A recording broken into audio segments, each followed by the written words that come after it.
Ooh, intense, right? Well, happy Thanksgiving, everybody, after that video. So we thought, man, let's keep John going, but we want to show some new clips of things that are coming into the rest of this book. We've just felt like, man, we don't want to rush this thing. It's been so sweet to be sitting in John and going through John, and we still have a few chapters to go through, and there's a massive turn that happens in this next chapter. If you have your Bibles, go ahead and turn to John chapter 12. John chapter 12, you might be like, dude, we were here last week. We did John chapter 12. You are correct. We're going to grab a couple things at the end of John chapter 12 and then go straight into John 13. So we have a lot to cover, but I'm going to do it in pieces. Okay, just like sometimes I tell you, hey, I'm going to give you 3 points, follow these 3 points. Yay. Sometimes I tell you, no, we're going to go verse by verse. And that's kind of what we're going to do this morning. We're going to go not necessarily verse by verse, but chunks of verses at a time. And my hope would be that it speaks to you, that it teaches you, and that God will bring to you what it is that you need to take away from this morning. So, you ready? Who's ready for Thanksgiving, though, this week? Is this your favorite? Who says this is your favorite, holiday? Okay, we got 1, 2. Okay, hey. You know what? You are welcome here. You belong here.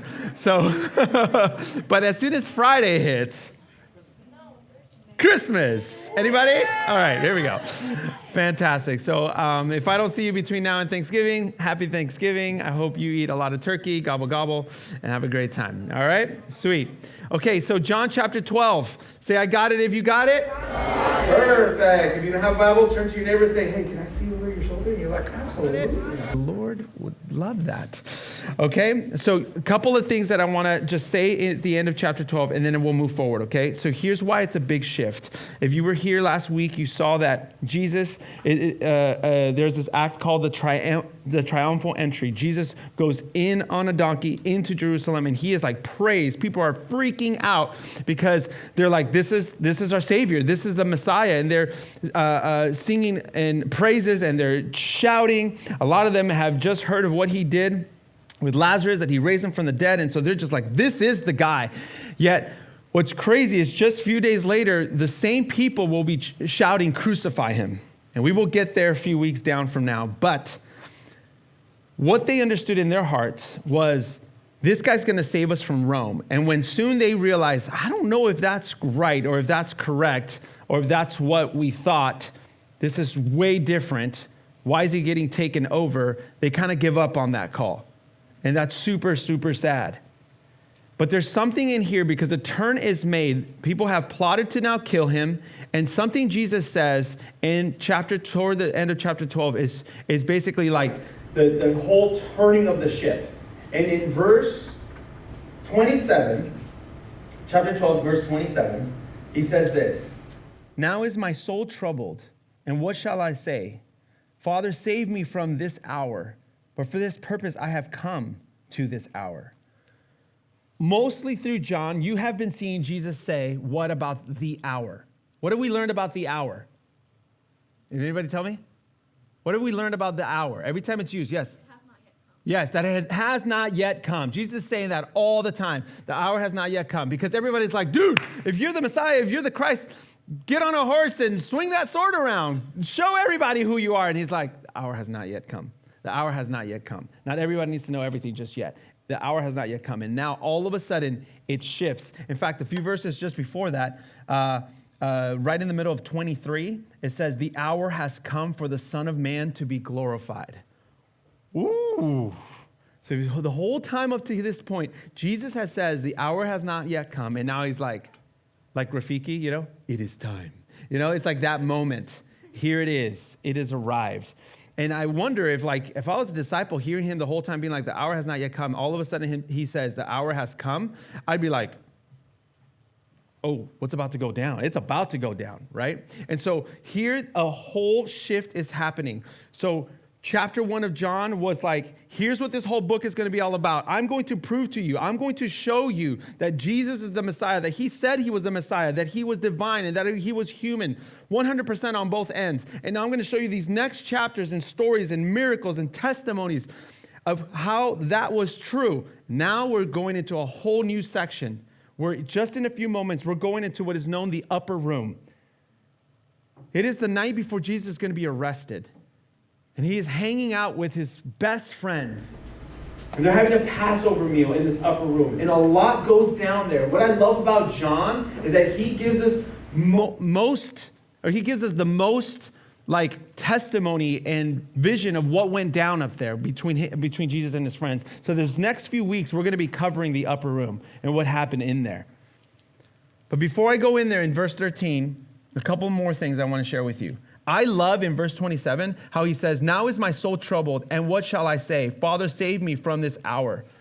Listen, what I love about that, we've been talking about this already today, how Jesus shares with us multiple times through John just his humanity and how he's not afraid of doing that. And it really, in turn, gives us permission to share our own humanity.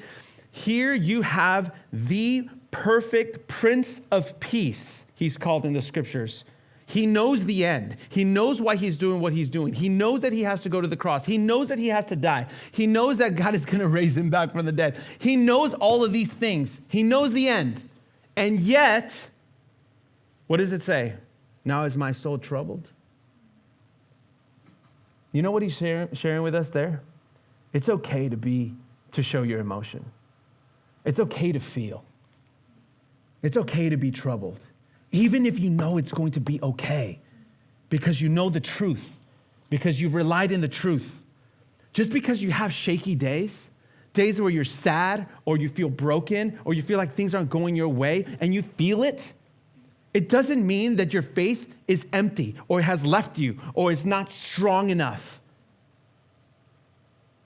It's just so beautiful to see the 100% God who knows the truth, knows the Father, said, my soul's troubled. And we see it later on in the garden again, where his soul is troubled.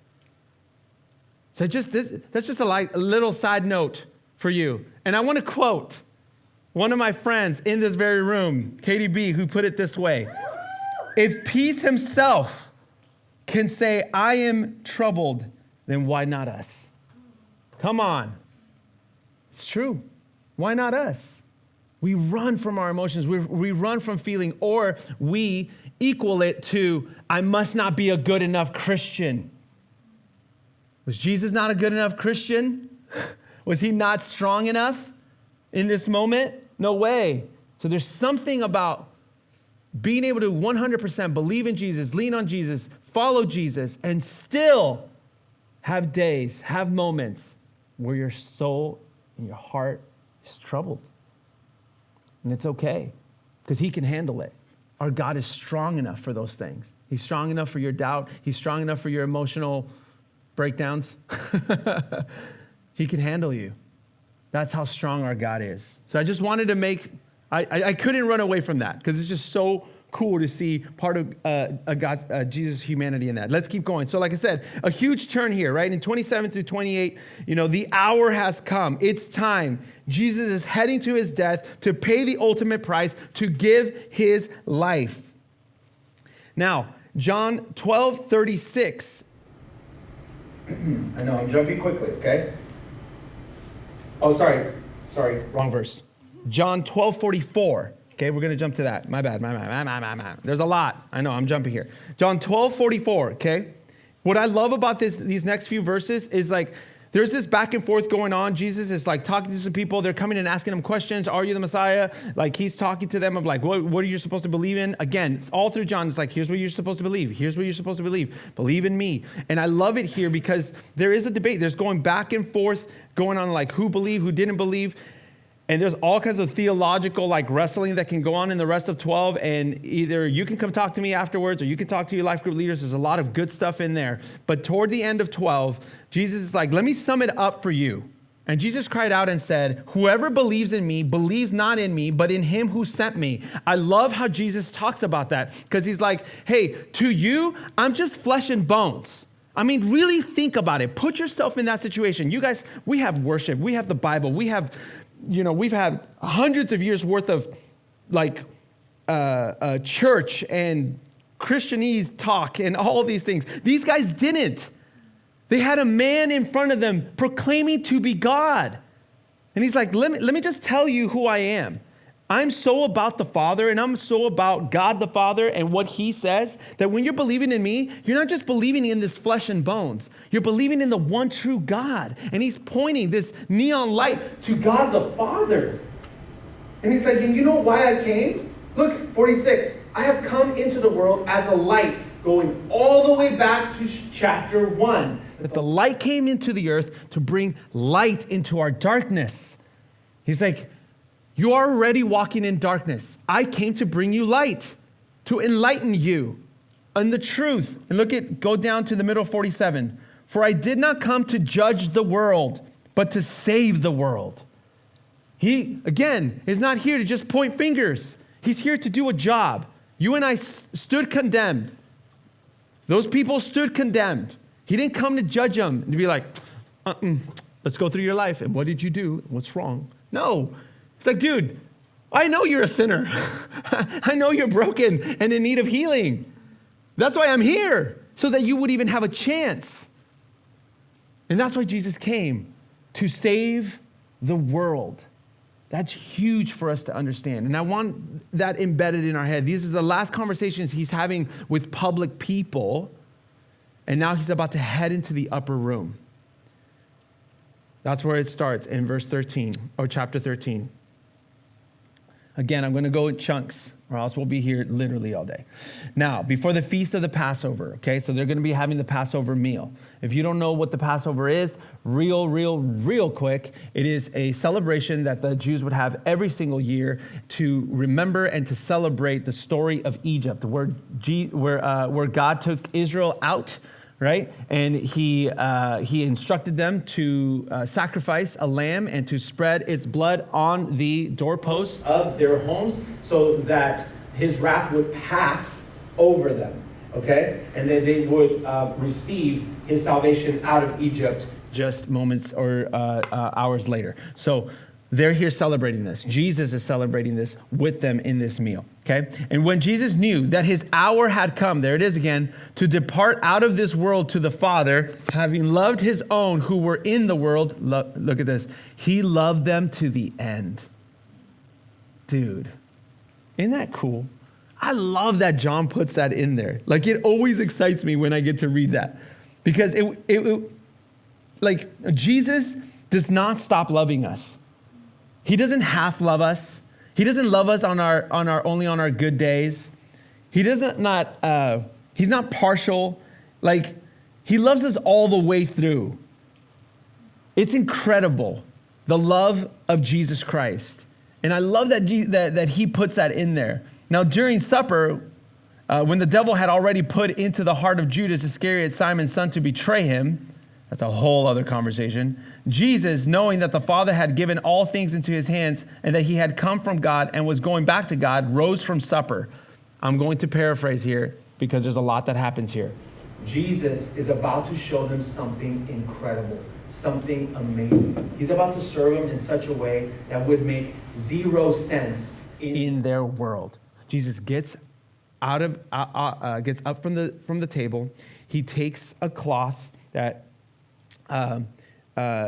he gets on his knees and he starts washing his disciples' feet.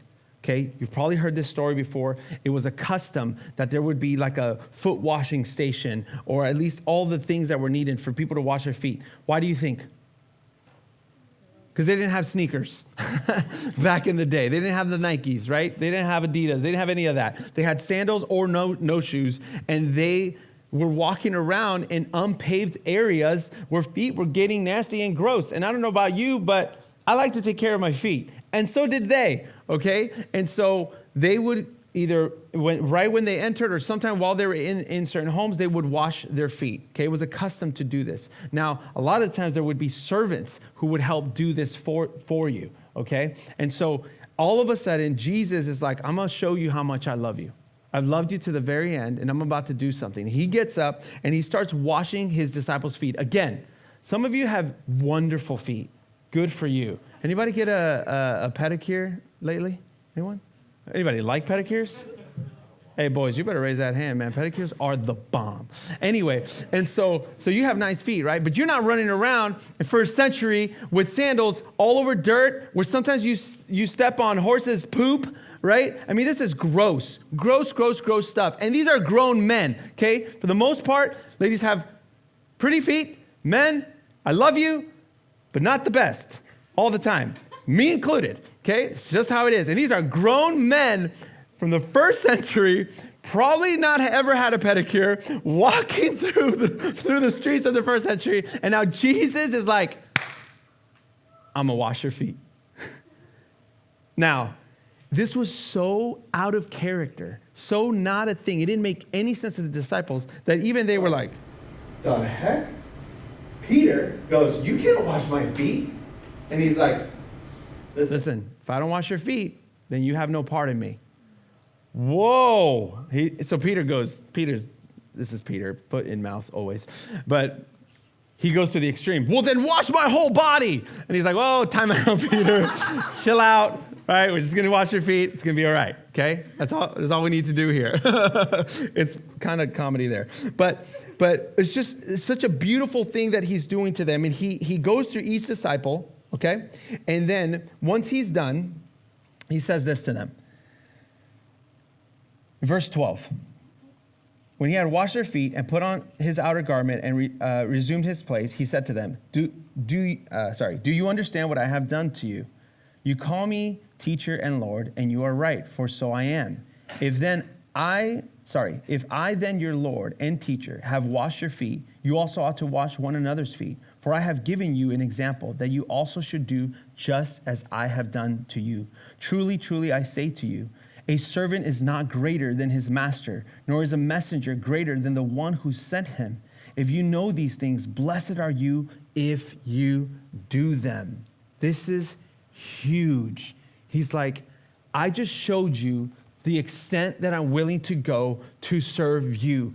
In reality, they don't understand what he just did. See, Jesus is giving a foreshadow of what he's going to do in a greater way just hours later. He's like, I came to serve you. It's like we're not understanding because it keeps saying people aren't believing or people are like not willing to talk about why he's here or what is the purpose. Everything is surface level. Save us from Rome. Give me more food, like you did to the 5,000. Like give us more. Give me what I want in the flesh. And he's like, you don't understand. I didn't come to serve you to give you food or to save you from oppression here on earth. I came to save your heart.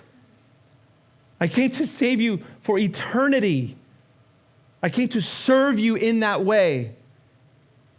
And in the simplest way, I don't know if you've ever had a chance to be a part of a foot wash ceremony and like do something like that, but the beauty of it is there's something about someone getting on their knees before you, touching your disgusting feet, and saying, this is just a sign of me wanting to serve you, to show you. There's a lot there, right? They're below you. They don't even look at you. They're looking to the lowest part of you. And this is what Jesus, the King of the universe, not just some dude. Think about that for a second. The Creator, the one who could be here right now and at the same time be on the other side of the galaxy, all powerful, all knowing, in a body, on his knees, toward one of his creatures, touching his disgusting feet, washing his feet, to show them, this is what I'm willing to do. I'm willing to go to my knees to save you, to serve you. What?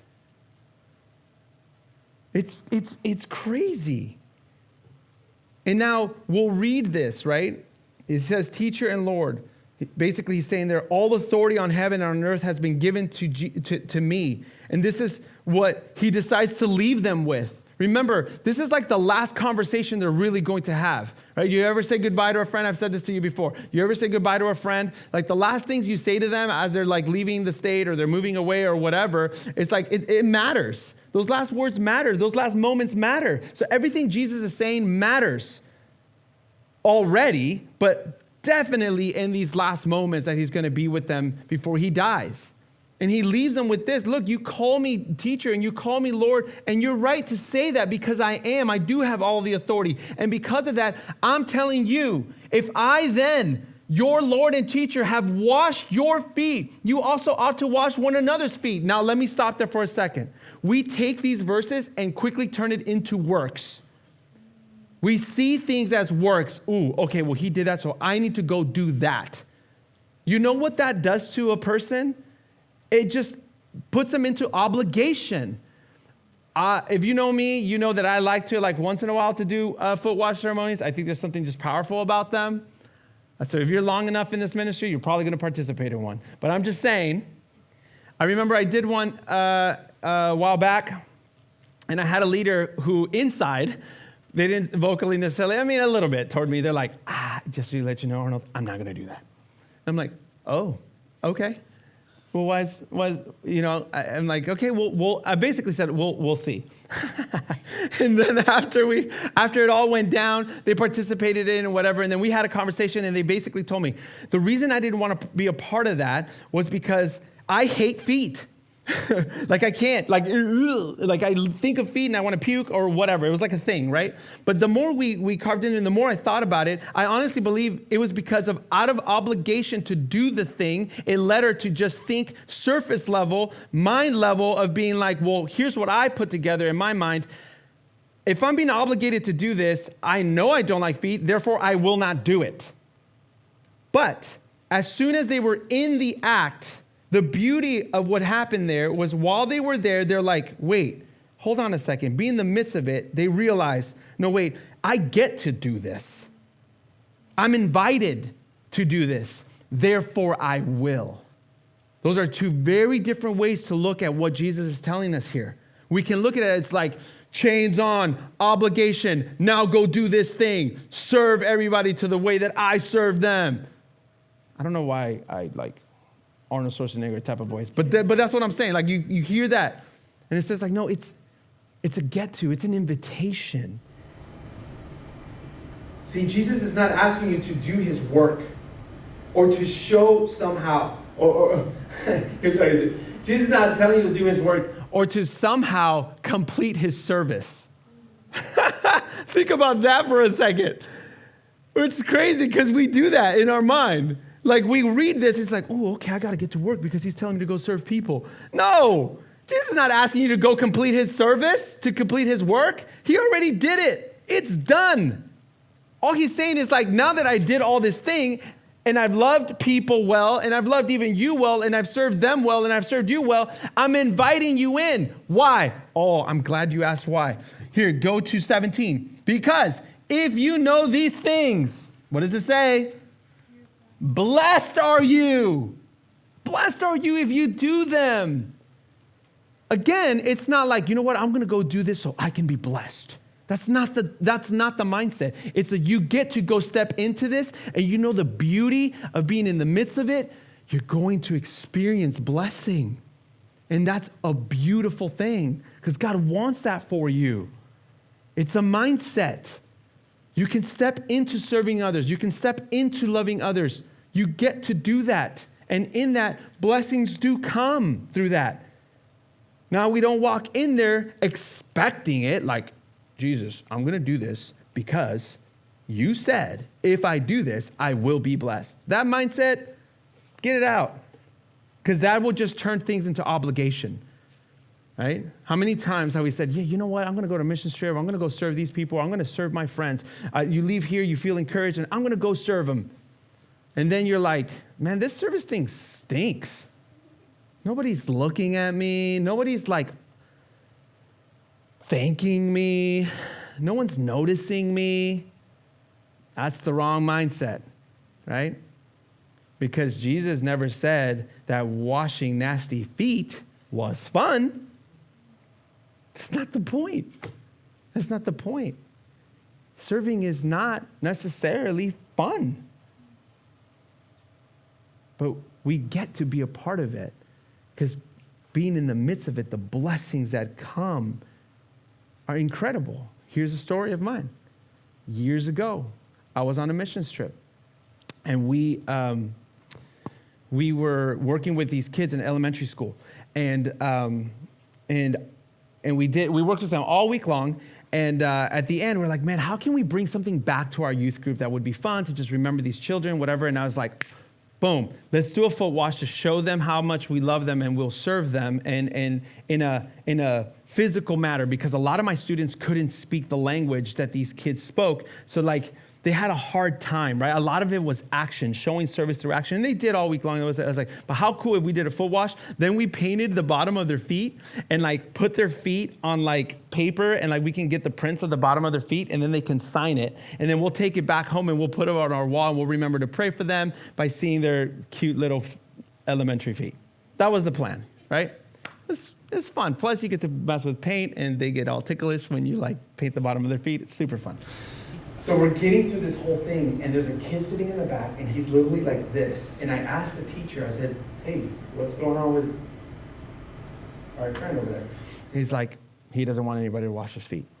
And I was like, what? Okay. Like, I don't know if we were offending him or what. I said, well, why? And he's like, to be honest, he's embarrassed.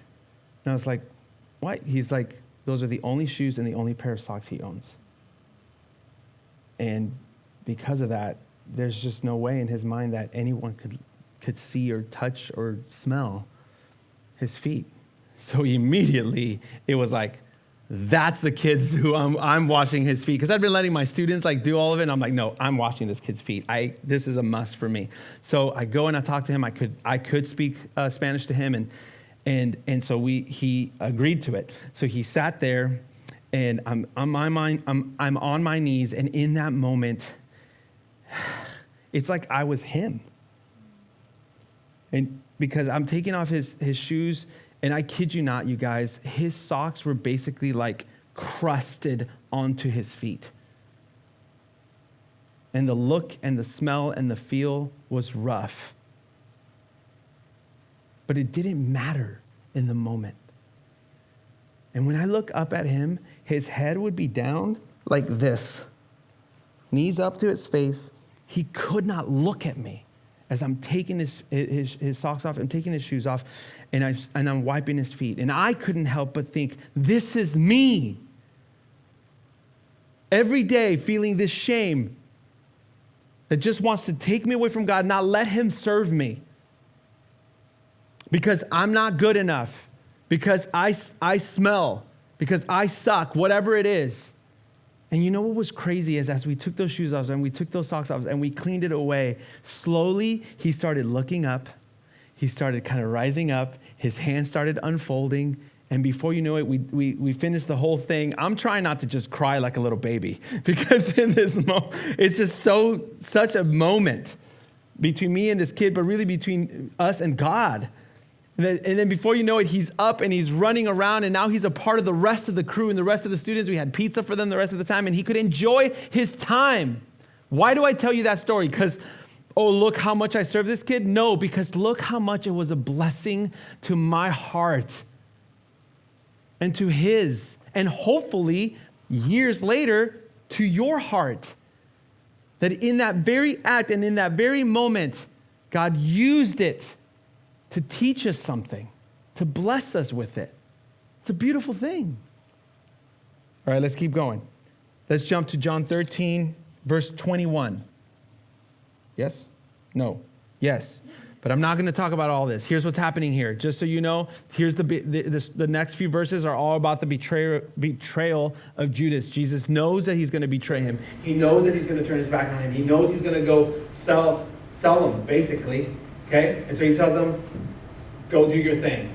I can't get into all that. I don't have time. But let's jump into 31. Again, if you want to talk about it afterwards, I am here. 31. I want to end with these pieces. Because not only does Jesus predict that Judas is going to do this, later on he predicts that Peter is going to deny him. Right? Like Jesus like on top of it. Right? Everyone from, sadly, the one who was going to betray him to the one who says, I will never betray you, Jesus. He's like, oh, give it a few hours. It's true. It's so sad. But it's like, give it a few hours. You know, when the pressure is added on, You're going to turn your back on me too, Peter. Ouch. These are his best friends. Remember that. And Jesus is still there. He's still loving them. He's not looking at them with a stink eye. He still washed their feet. Think about that for a second. He washed Judas's feet. He knows. You think Jesus didn't know already? It's like, oh, shoot, if I would have known this moments ago, I wouldn't have washed your feet, Judas. No. He literally washed his enemy's feet.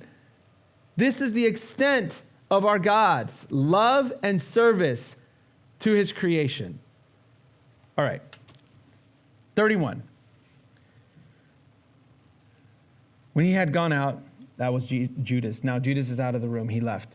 Jesus said, now is the Son of Man glorified now is the Son of Man glorified and God is glorified in him. If God is glorified in him, God will also glorify him in himself and glorify him at once.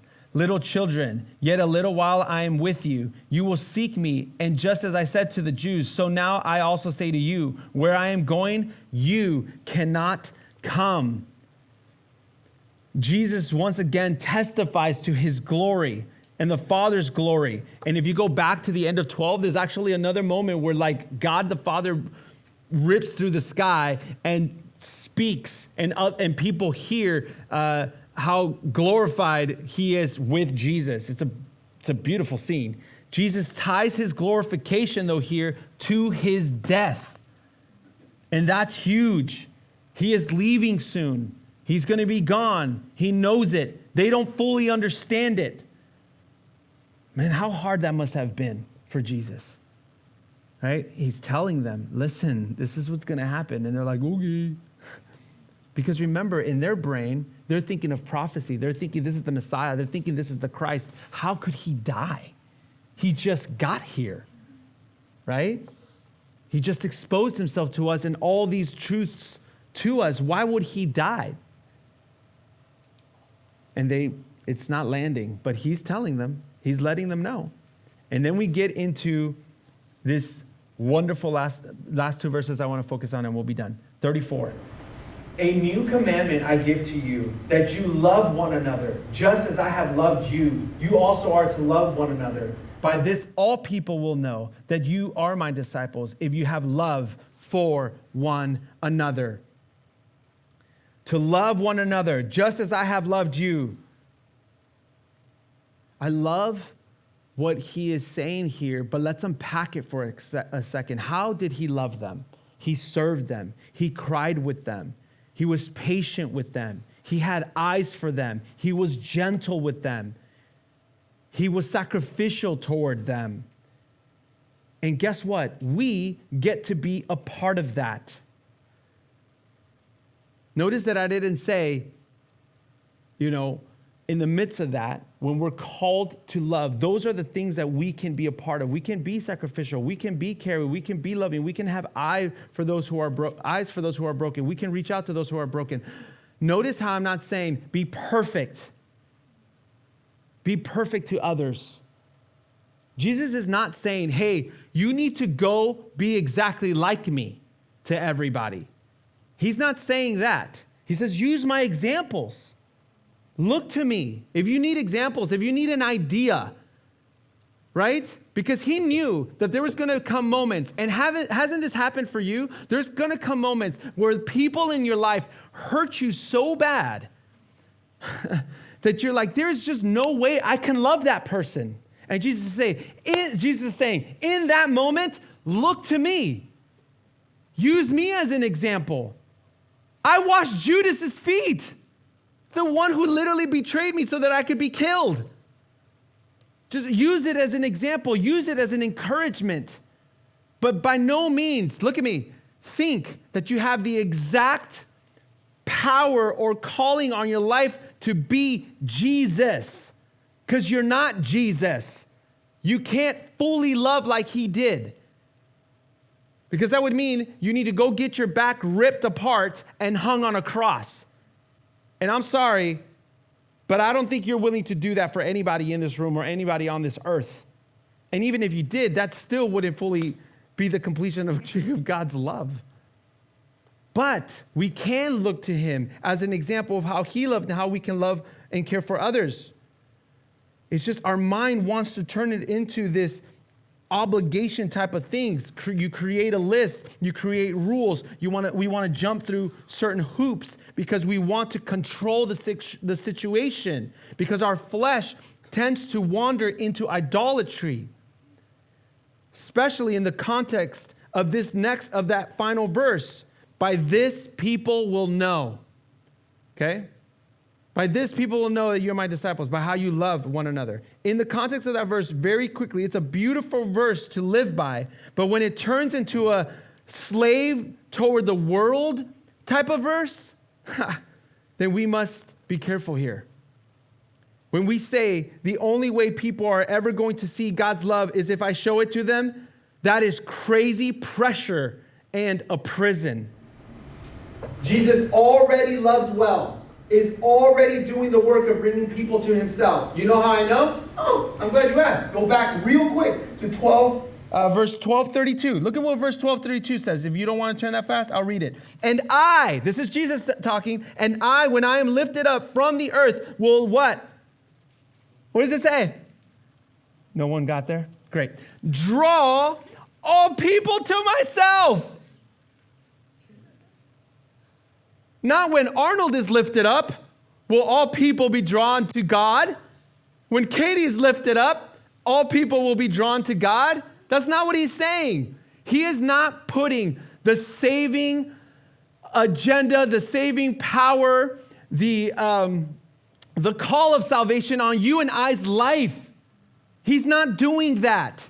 He's like, I already did that. That's been done. I draw all people to myself. But again, you are invited into participating in that work with me. Because when you love and serve each other, you're going to experience blessings. But also, when you love and serve each other, people are going to be like, what? Why are you doing that? And then you have an opportunity to be like, it's because Jesus did it to me first. You see how that works? Don't put on new shackles to be like, I have to be Jesus to everyone or people won't come to know him. You don't have that kind of power, right? We need to just stop thinking of ourselves so highly, okay? God is good. He's got it. But we get to partner with him in that, and he invites us into that. And because he explained it to us doesn't mean that we have to hold it against him. But you said, it's like, well, I'm telling you what's possible. But I never told you to go on the cross. I still went on the cross. After he said this, he still went on the cross. I mean, think about that just for a second. I know I'm going along, but think about that just for a second. Jesus just told them how people can experience God, how people can experience love and service. Shouldn't that have been enough then, if that was the ultimate plan?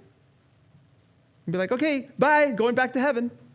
No, he still went to the cross after he said that to them and explained that to them. See how that goes? He's still like, no, hold on. I'm still doing the heavy lifting.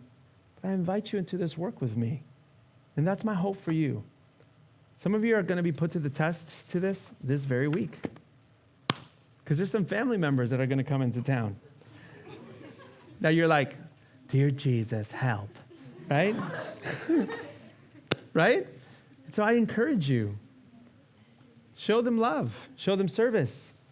Not because it all begins and ends with you, but because we get to participate in that work.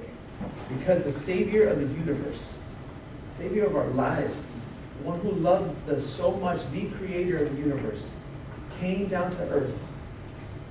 Got on his knees, symbolically, in front of all of us, and definitely on that cross for all of us, to serve us, to show us the extent of his love, to save us, to do the work that was necessary so that we could live. So my friends, go and live. Go live this week. Serve if you get an opportunity because you get to, not because you have to. Love because you get to, not because you have to. Amen? Love you guys. Have a great week. Bye.